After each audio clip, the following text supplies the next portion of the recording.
हम as parents ये बात समझ सकते हैं दैट इनिशियली जिंदगी में जब बच्चा आता है तो वो असिमिलेट कर रहा होता है अपनी एनवायरनमेंट से, जो उसकी इमीडिएट एनवायरनमेंट है, और आमतौर पर वो पेरेंट्स ही होते हैं। अगर ये बात किसी भी कॉन्शियंशियस पेरेंट को मालूम हो जाती है कि बच्चा इस स्टेज पर महज एक स्पंज है जो कि एब्जॉर्ब कर रहा है जो कुछ उसके साथ हो रहा है, and it does not start happening when the child starts responding, it is actually happening from day one.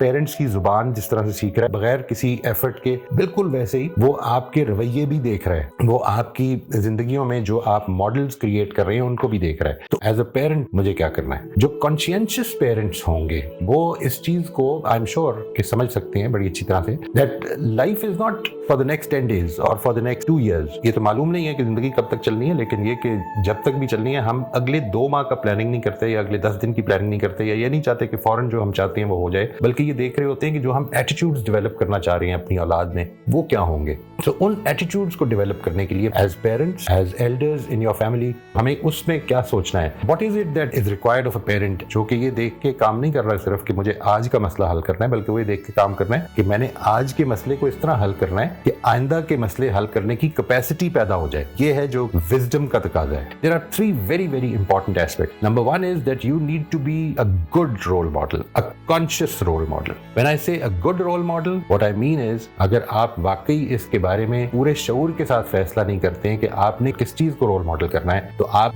बुरा रोल मॉडल बन जाएंगे, उसके ऑपोजिट बन जाएंगे। जिंदगी में हर बुलंदी is a conscious step. We can slide down without consciousness, लेकिन ऊपर जाने के लिए एक कॉन्शियस एफर्ट चाहिए। तो वो क्या रोल मॉडल है जो आपने करना है अपनी जिंदगी में, अपनी शख्सियत में, अपने किरदार में? वो क्वालिटीज जो कि आप समझते हैं कि हमारी औलाद में होनी चाहिए, उनको हमें अपने अंदर इनकलकेट करना है। नंबर 2 चीज जो है वो एनवायरनमेंट है। एनवायरनमेंट का मैसेज रोल मॉडलिंग से ऊपर होता है। अगर हम ये प्रचार कर रहे हैं कि हम चाहते हैं कि बच्चे अच्छे डिसीजन मेकर्स बने, तो फिर क्या आप उनकी गलतियों पर आपका रवैया क्या होता है? ये एनवायरनमेंट के मैसेजेस हैं। और आखिरी चीज जो है वो ये कि आपका उनके साथ रिलेशनशिप कितना डीप है, वो कितने कंफर्टेबली अपनी शॉर्टकमिंग्स आपके साथ बयान करते हैं। इतनी ही कंफर्टेबली शॉर्टकमिंग्स आपके साथ वो बयान करेंगे इन ड्यू टाइम जितना कंफर्टेबली आप उनके साथ अपनी शॉर्टकमिंग्स को शेयर करेंगे।